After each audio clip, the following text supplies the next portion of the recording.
Olá pessoal, tudo beleza? Hoje no Concursando Constitucional iremos comentar a parte de Direito Constitucional da prova do Ministério Público da União de 2018 da banca CESP-Sebrasp para o cargo de técnico administrativo. Então, se gostam desse tipo de conteúdo, deixem um curtir, se inscrevam no canal e também deixem nos comentários sugestões ou dúvidas que estarei respondendo aqui o mais breve possível. Convido também todos vocês para conhecerem o nosso e-book sobre o tema de Teoria Geral dos Direitos Fundamentais, tema este que é essencial em concursos e também para OAB. O livro está muito bom, com uma linguagem bem didática, várias dicas, questões comentadas e mapas mentais. Tudo aqui para o seu melhor aprendizado. Então, confiram no link aqui embaixo do vídeo nos comentários os links para a prévia do e-book e também para adquiri-lo. Muito obrigado, então vamos para as questões.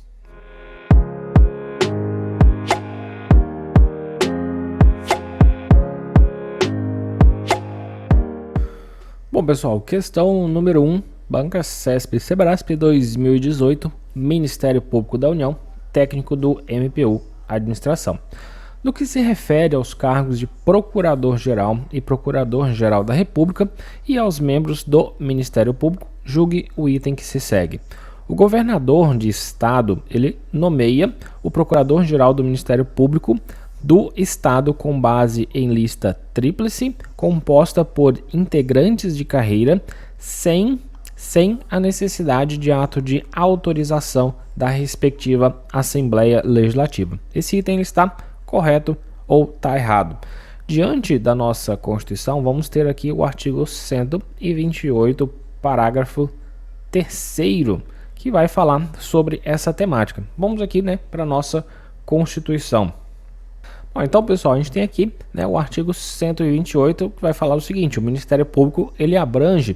Aí vamos ter lá no parágrafo 3º, os Ministérios Públicos dos Estados e do Distrito Federal e Territórios, Distrito Federal e Territórios, formarão lista tríplice dentre integrantes de carreiras na forma da lei respectiva para a escolha do seu procurador-geral, que será nomeado, lembrem-se, será nomeado pelo chefe do Poder Executivo. Neste caso aqui seria o governador do estado, para o mandato de 2 anos, permitida uma recondução. Lembrem-se muito bem dessa uma recondução. Bom, pessoal, diante dessa problemática, dessa questão, a gente também tem que lembrar sobre o Ministério Público da União, que é o parágrafo 1º. Por quê? Aqui perguntou sobre os Ministérios Públicos dos Estados e Distrito Federal e Territórios, que vai ter aqui uma regra diferenciada. Por quê? Vamos aqui no parágrafo 1º. Ele diz o seguinte: o Ministério Público da União tem por chefe o Procurador-Geral da República, que ele é nomeado pelo Presidente da República dentre integrantes da carreira maiores de 35 anos, após a aprovação do seu nome por maioria absoluta dos membros do Senado Federal, pelo mandato de 2 anos, permitida a recondução. Então aqui não existe o prazo, o limite de uma recondução, é permitida a recondução, quantas vezes a pessoa for reconduzida. Então percebam esta diferença. Voltando aqui na nossa questão, vamos ter que aqui trata sobre Procurador-Geral do Ministério Público do Estado, tá? Então vai ser aquela outra regra, que é a regra do artigo 128, parágrafo 3º. Mas lembrem-se muito bem que no Ministério Público da União, Procurador-Geral da República, tem uma regra diferenciada, tá? Então aqui a gente tem este item da questão número 1 sendo correto, tá? Bom, questão número 2.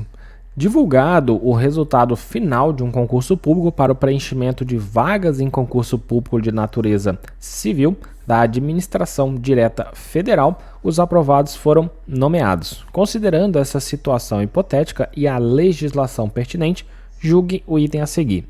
O cargo público, o cargo público em questão poderia ter sido criado, tá? Criado por lei ou por decreto do presidente da República. Bom, pessoal, tenham em mente que para a criação de cargo, vamos colocar aqui cargo, cargo público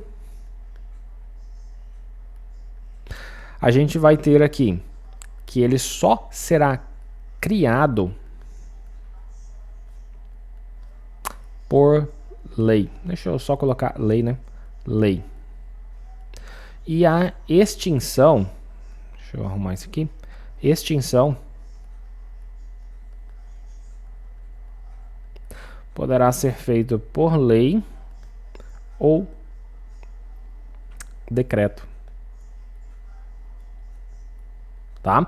Então, lembrem-se muito bem que o decreto é só para extinção. Criação de cargo, deixa eu até colocar aqui para melhorar para a gente aqui, é criação, né? Melhor do que ficar criado. Criação. A criação de um cargo público vai ser somente através de lei, nunca por decreto. A gente tem na lei, deixa eu colocar aqui, lei 8.112 de 90, lá no seu artigo 3º,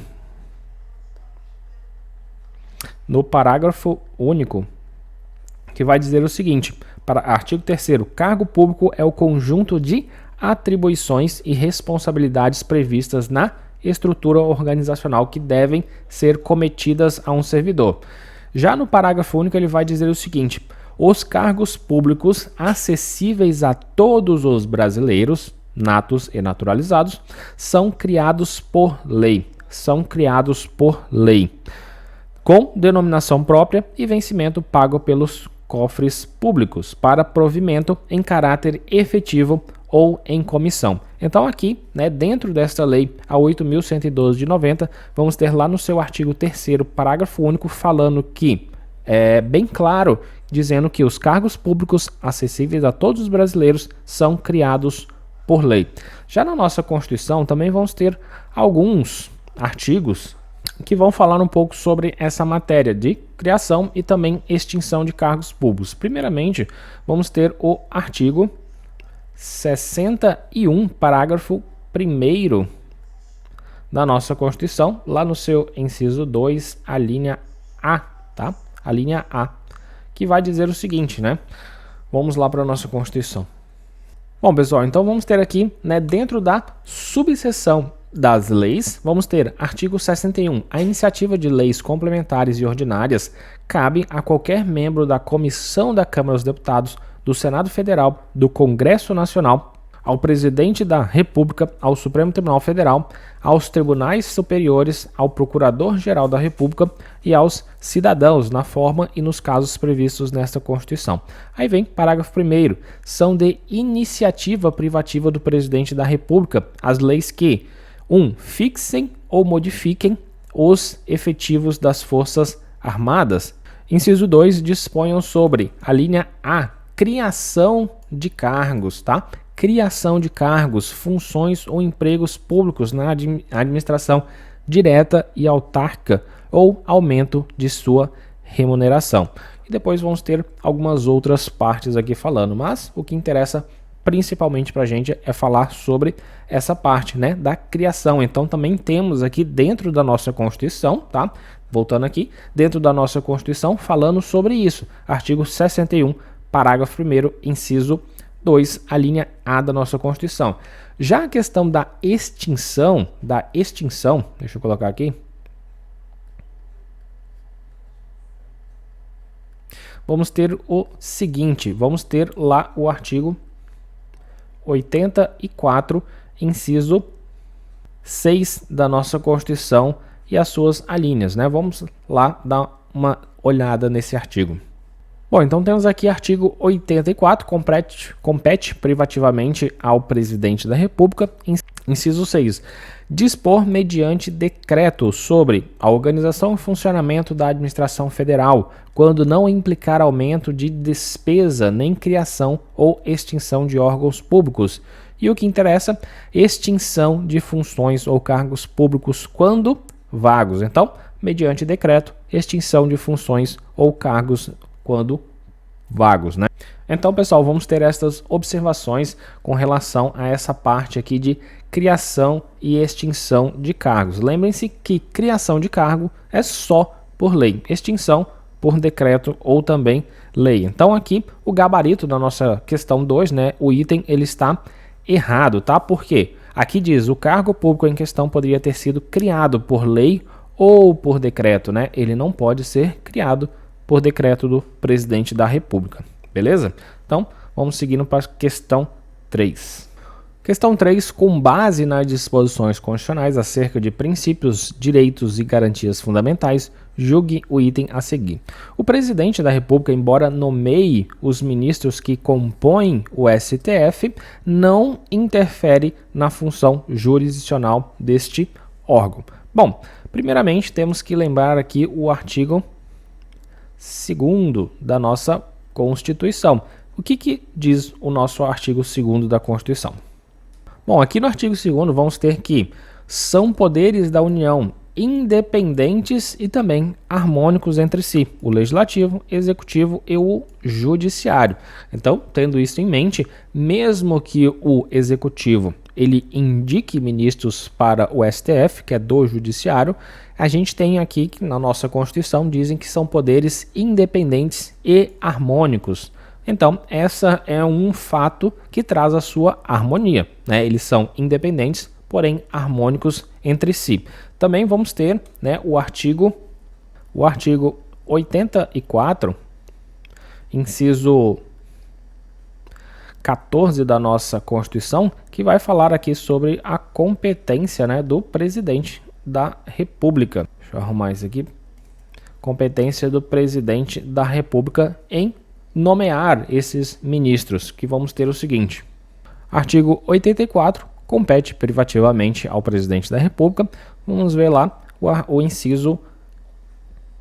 Vamos ter aqui então o inciso 14, nomear após aprovação pelo Senado Federal, ministros do Supremo Tribunal Federal e dos tribunais superiores, os governadores de territórios, o Procurador-Geral da República, o presidente e os diretores do Banco Central e outros servidores, quando determinado em lei. Então vamos ter aqui, né, uma sua competência dada ao presidente da República para nomear após a aprovação, né? Então aqui temos todos os poderes envolvidos, como falamos, independentes e harmônicos, aprovação pelo Senado, nomeação pelo presidente da República de um ministro do STF, do Poder Judiciário. Também vamos ter aqui, só para completar, o artigo 85, que vai falar sobre crimes de responsabilidade e atos do presidente da República, que atentem contra a Constituição Federal e especialmente contra, inciso 2, olha aqui, o livre exercício do poder legislativo, do poder judiciário, do Ministério Público e dos poderes constitucionais das unidades da federação. Então, se o presidente ele fizer toda essa interferência em um dos poderes, legislativo, poder judiciário, ou até mesmo, como diz aqui, Ministério Público e dos poderes constitucionais das unidades da federação, pode acarretar em crime de responsabilidade, tá? Crime de responsabilidade. Então, voltando aqui à nossa questão, temos que o presidente da República, embora nomeie os ministros que compõem o Supremo Tribunal Federal, não interfere na função jurisdicional deste órgão, né? Então, está correto este item aqui da questão 3. Questão 4. Com base nas disposições constitucionais acerca de princípios, direitos e garantias fundamentais, julgue o item a seguir. A liberdade de pensamento é exercida com o ônus para o seu manifestante, que deverá se identificar e assumir a autoria daquilo que ele expressar. Vamos ter lá no nosso artigo 5º, inciso 4 da nossa Constituição Federal, vai falar sobre essa parte de liberdade, né? Liberdade de pensamento. Então vamos lá para a nossa Constituição. Temos aqui então o artigo 5º que vai falar sobre isso. Todos são iguais perante a lei, sem distinção de qualquer natureza, garantindo-se aos brasileiros e estrangeiros residentes no país a inviolabilidade do direito à vida, à liberdade, à igualdade, à segurança e à propriedade nos termos seguintes. Então, inciso 4. Vamos ter aqui. É livre a manifestação do pensamento, sendo vedado o anonimato, tá? Então, voltando aqui para a nossa questão. Então temos que dentro dessa parte deste inciso, a gente percebe que a liberdade de pensamento, ela não é absoluta. Ela existe aqui uma restrição em relação a isso. Que restrição seria isso? É o anonimato. Neste caso do inciso, fala que você pode se manifestar por qualquer pensamento que você tenha, né? É livre a manifestação do pensamento, desde que não seja em anônimo, né? Não seja anônimo esta manifestação. Então você tem que assumir a autoria daquilo que você expressa. Então é essa a ideia aqui do item 4, que está corretíssimo, né? Está corretíssimo aqui, falando que é livre a manifestação do pensamento, sendo vedado o anonimato, né? Que coloca aqui, é exercida com o ônus para o manifestante. E que ônus seria esse? Que é o de se identificar e assumir a autoria daquilo que ele expressar, tá? Então, está corretíssima essa questão. Questão 5. Com base nas disposições constitucionais acerca de princípios, direitos e garantias fundamentais, julgue o item a seguir. Policiais têm a prerrogativa de adentrar na casa de qualquer pessoa durante o período noturno, desde que portem determinação judicial ou o morador consinta. Bom, a regra deste item vai estar lá no artigo 5º, inciso 11 da nossa Constituição, pessoal. Vamos lá analisar um pouco sobre esse inciso que cai muito em prova. Bom, vamos ter aqui o artigo 5º, inciso 11, dizendo que a casa é asilo inviolável do indivíduo, ninguém nela podendo penetrar sem consentimento do morador, salvo em caso de flagrante delito ou desastre, ou para prestar socorro, ou durante o dia, por determinação judicial. Então perceba aqui que vamos ter aqui as seguintes regras, né? Voltando aqui para o nosso slide das questões. Vamos ter aqui no artigo 5º, inciso 11, que fala na regra que a casa é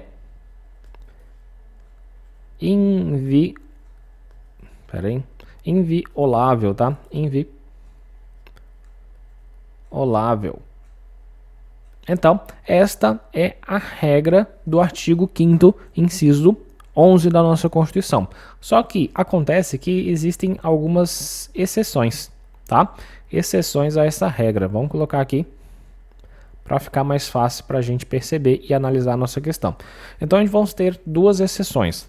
A primeira delas é que pode adentrar na casa da pessoa em 3 situações. Essas 3 situações, elas podem se caracterizar durante o dia ou também durante a noite, tá? Durante o dia e também durante a noite. E quais são essas situações? A primeira delas vai ser o flagrante. Flagrante delito. Depois vamos ter a outra figura, que é o desastre. E por último, para prestar, deixa eu arrumar aqui, para prestar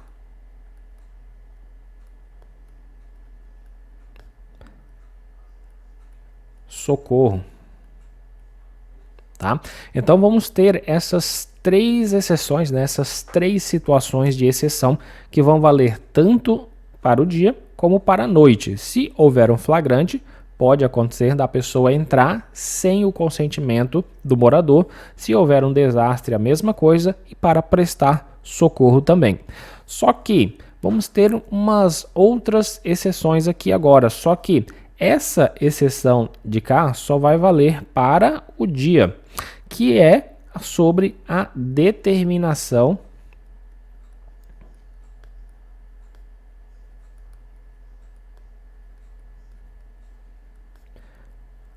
judicial, tá? Determinação judicial. Ela só vai valer para dia, não vale para noite. Outro complemento aqui é a duração do dia. A duração do dia vai ser das 6 horas da manhã até às 18 horas, tá? Então lembrem-se muito bem, quando falarem determinação judicial, lembrem-se dia. Dia quer dizer das 6 horas da manhã até as 18 horas da tarde, tá? Então vamos ter essas ideias aqui e essas exceções. Vamos ter a regra, que a casa é inviolável, vamos ter as exceções, que vale flagrante desastre e prestar socorro, que vale tanto para o dia quanto para a noite, e também vamos ter a determinação judicial, que vale somente para o dia. Determinação judicial não existe à noite, tá? E esse dia, ele é colocado como sendo das 6 horas da manhã até as 18 horas. Então, voltando aqui, né, para nossa questão, nosso item, a gente tem aqui: policiais têm a prerrogativa de adentrar na casa de qualquer pessoa durante o período noturno. Ó, falou em período noturno aqui, quais são as situações? Flagrante, desastre e prestar socorro, tá? Então, o que que a questão fala? Desde que portem determinação judicial, tá? Desde que portem determinação judicial. Isso daqui está errado, por quê? Determinação judicial é só no período de dia, tá? Então aqui, dentro dessa parte, determinação judicial é só no período do dia, né? O período matutino e o período vespertino, tá, pessoal? Então, lembrem-se bem, período noturno, vamos ter somente esses casos aqui em que vão ser, ou então, né, o morador ele consentir para a pessoa entrar, que é o caso do finalzinho da questão aqui. Então, essa questão, por tudo isso, todas essas observações que falamos aqui agora, ela está errada, tá? Ela está errada. Porque, neste caso, no período noturno, não pode adentrar uma residência, né, o domicílio de alguém, com determinação judicial, tá? Então, questão 5, item errado. Questão 6. A respeito da organização político-administrativa do Estado brasileiro e da administração pública, julgue o item seguinte: será compartilhado o domínio de rio que banhe mais de um Estado membro, pertencendo a cada um deles a parte que adentrar o seu território. Bom, vamos falar sobre esta temática lá no artigo 20, inciso 3 da nossa Constituição, que vai falar o seguinte, pessoal. Artigo 20. São bens da União. Inciso 3. Os lagos, os rios e quaisquer correntes de água e terrenos de seu domínio, ou que banhem mais de um estado, sirvam de limites para outros países, ou se estendam a território estrangeiro, ou dele provenham, bem como os terrenos marginais e as praias fluviais. Então, esses rios que eles banhem mais de um estado, eles não vão pertencer aqui, né, voltando à nossa questão, eles não vão pertencer a cada um deles a parte que adentrar o seu território, mas sim, ele vai pertencer à União, tá? Ele vai pertencer aqui à União, tá? A União. Esse tipo de rio que corta mais de um estado, ele vai pertencer à União, tá? Então, tá errado este item aqui da questão número 6.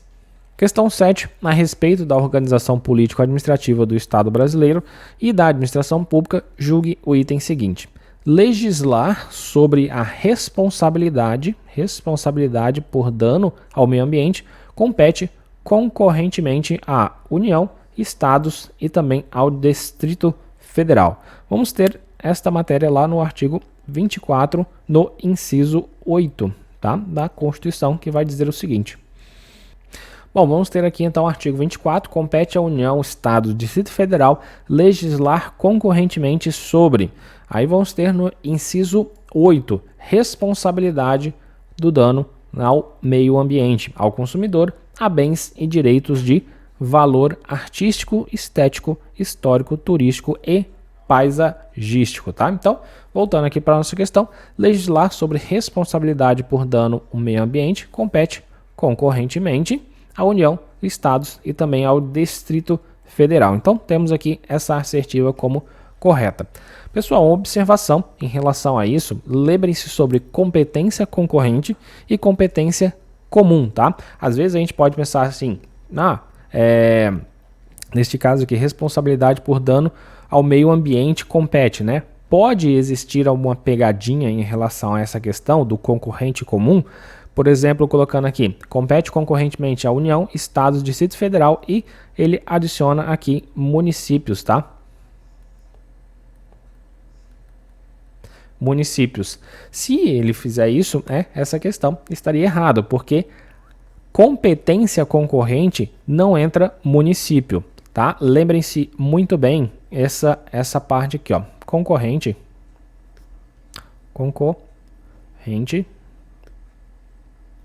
será União, Estados e Distrito Federal. Comum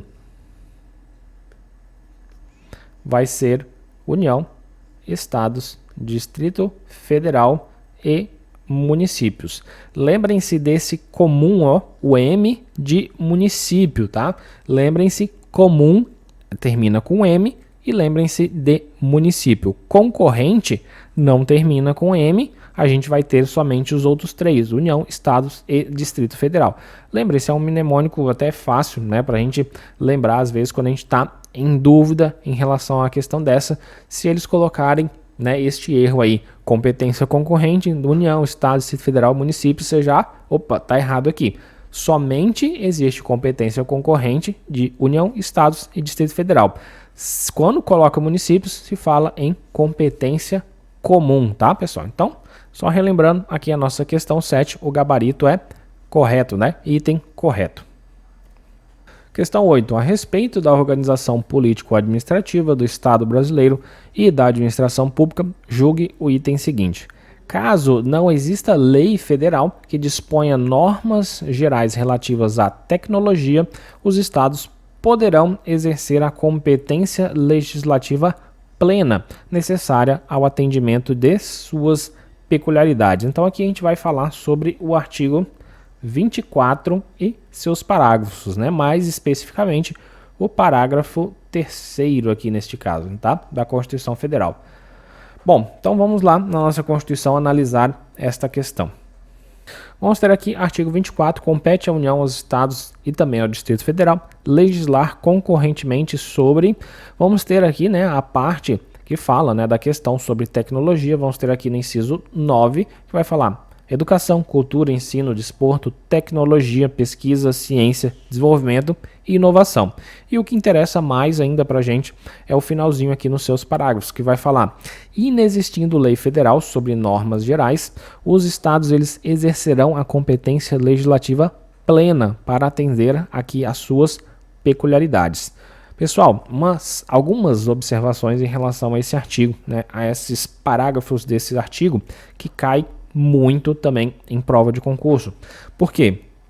Aqui neste parágrafos, eles vão falar o seguinte, parágrafo 1º, no âmbito da legislação concorrente, a competência da União, ela somente vai falar sobre normas gerais. Então, a União, sobre todos esses assuntos aqui, ele vai tratar sobre normas gerais. O que fala no parágrafo 2º? A competência da União para legislar normas gerais não exclui a competência suplementar dos estados. Então, por exemplo, se a União ela tem aqui uma legislação com normas gerais sobre produção e consumo, só que o estado ele precisa de alguns pontos ali de uma legislação especial para falar sobre produção e consumo. Neste caso, pode sim a legislação estadual ela fazer uma suplementação em relação a isso, tá? Trazer novos itens aqui, é claro que não pode ir contra o que está estabelecido nas normas gerais, porque as normas gerais elas já foram estabelecidas pela União. O que ela pode é suplementar, né? Colocar aqui um complemento nessas normas, nunca trazer um embate dessas normas, né? A União falou X, o Estado fala Y, tá? Então não pode.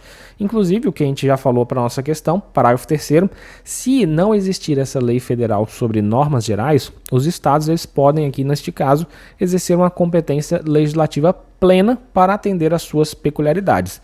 Eles não vão legislar normas gerais, eles vão simplesmente legislar aquilo que vai atender às suas peculiaridades, tá?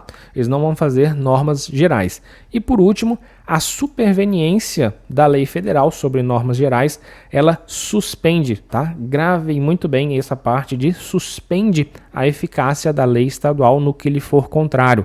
Essa superveniência da lei federal, ela não vai revogar, tá? Ela não vai revogar, tá? Novamente, a lei estadual que estava em vigência, tá? Falando sobre as suas peculiaridades. O que vai fazer é que, se existir algumas normas em contrário, ela vai suspender a sua eficácia, tá? Ela vai suspender a sua eficácia, nunca revogar. Bom, então, feitas essas observações, voltando aqui na nossa questão, a gente tem que, caso não exista lei federal que disponha normas gerais relativas à tecnologia, a gente viu que é um dos roles ali das competências legislativas concorrentes, os estados, eles poderão exercer a competência legislativa plena necessária ao atendimento de suas peculiaridades, né? Então está correto este item.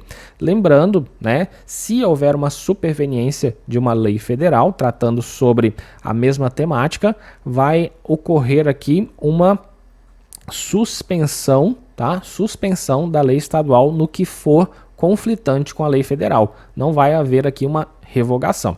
Beleza, pessoal? Então, vamos seguir. Bom, questão número 9 é a respeito dos poderes legislativo, executivo e judiciário e das funções essenciais da justiça. Julguem o item subsequente. Apesar de ser uma garantia assegurada aos membros do Ministério Público, a inamovibilidade ela poderá ser afastada por razões de interesse público, mediante decisão fundamentada do chefe da instituição.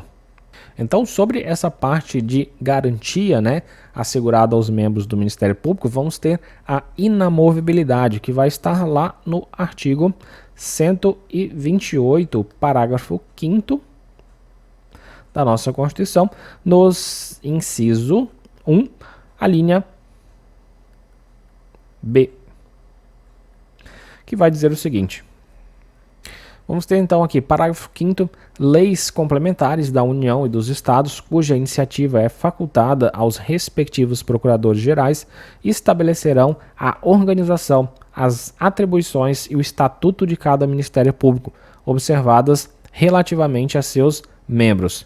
Inciso 1, as seguintes garantias. Vamos aqui para que interessa para a nossa questão, já a inamovibilidade. Então vamos ter aqui a linha B, inamovibilidade, salvo por motivo de interesse público, mediante decisão do órgão colegiado competente do Ministério Público, pelo voto da maioria absoluta de seus membros, assegurado aqui a ampla defesa. Então, voltando aqui para a nossa questão, vamos ter o seguinte, que aqui na questão fala que poderá ser afastadas por razões de interesse público, né? Tá, ok. E no finalzinho fala mediante decisão fundamentada do chefe da instituição. Né? O que a gente leu agora na nossa Constituição não é isso daqui. Né? O que a gente viu agora seria esta parte aqui. Mediante decisão do órgão colegiado competente do próprio Ministério Público, pelo voto da maioria absoluta de seus membros e também assegurada a ampla defesa, tá, pessoal? Lembrem-se muito bem dessa parte aqui de maioria absoluta dos seus membros. Então, voltando aqui para a nossa questão, vamos ter que essa questão, né, este item aqui da questão 9 está errado. Questão 10. A respeito dos poderes legislativo, executivo e judiciário e das funções essenciais da justiça, julgue o item subsequente. Ato normativo publicado pelo Presidente da República e cujo conteúdo ele exorbite do poder de regulamentar poderá ser sustado pelo Congresso Nacional. Vamos ter o artigo 49, inciso 5 da Constituição, que vai falar sobre essa parte de competência do Congresso Nacional, que vai falar sobre o ato de sustar estes atos normativos do Poder Executivo. Então vamos aqui para a nossa Constituição para a gente acompanhar essa leitura. Então temos aqui o artigo 49, é de competência exclusiva do Congresso Nacional. Inciso 5, sustar os atos normativos do Poder Executivo, que exorbitem do poder de regulamentar ou dos limites de delegação legislativa, tá? Então, vamos ter este inciso aqui da Constituição que vai fazer com que a nossa questão ela esteja correta, né? O item da questão 10 ele esteja correto. O ato normativo que é publicado pelo presidente da República e cujo este conteúdo ele vai exorbitar do poder de regulamentar, ele sim poderá ser sustado pelo, lembrem-se muito bem, Congresso Nacional, tá? Não é Senado Federal e nem Câmara dos Deputados, é Congresso Nacional. Então, questão 10, item correto. Questão 11, a respeito dos poderes legislativo, executivo e judiciário e das funções essenciais à justiça, julgue o item subsequente.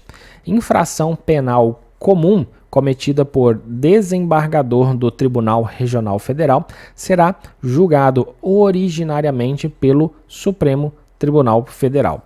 Bom, sobre esta matéria de julgamento de infração penal comum cometida por desembargador de Tribunal Regional Federal, vamos ter o artigo 105, inciso 1, a linha A da nossa Constituição, que vai dizer o seguinte: compete ao Superior Tribunal de Justiça processar e julgar originariamente nos crimes comuns os governadores dos estados e do Distrito Federal, e nestes e nos de responsabilidade os desembargadores dos tribunais de justiça dos estados e do Distrito Federal, os membros dos tribunais de contas dos estados e Distrito Federal e dos tribunais regionais federais, que é o que importa aqui para o nosso item, dos tribunais regionais eleitorais e do trabalho, os membros dos conselhos ou tribunais de conta dos municípios e dos ministérios públicos da União que oficiem perante os tribunais. Então, voltando aqui para a nossa questão, percebemos que existe um erro, porque aqui fala que será julgada originariamente pelo STF, que no caso não é verdade, né? O artigo 105 fala que será julgado originariamente pelo STJ, o Superior Tribunal de Justiça. Então, temos esse item 11 como sendo errado, pessoal. E aqui a gente finaliza mais uma correção das questões de direito constitucional de provas de concurso. Neste vídeo, falamos sobre a prova do Ministério Público da União de 2018 da banca CESP-Sebrasp, do cargo de técnico administrativo. Se vocês gostam desse tipo de conteúdo, deixem o like, se inscrevam no canal, deixem sugestões para próximos temas aqui do canal. E se tiverem dúvidas, também deixem nos comentários que estarei respondendo o mais breve possível. Muito obrigado, pessoal. Até a próxima. Tchau.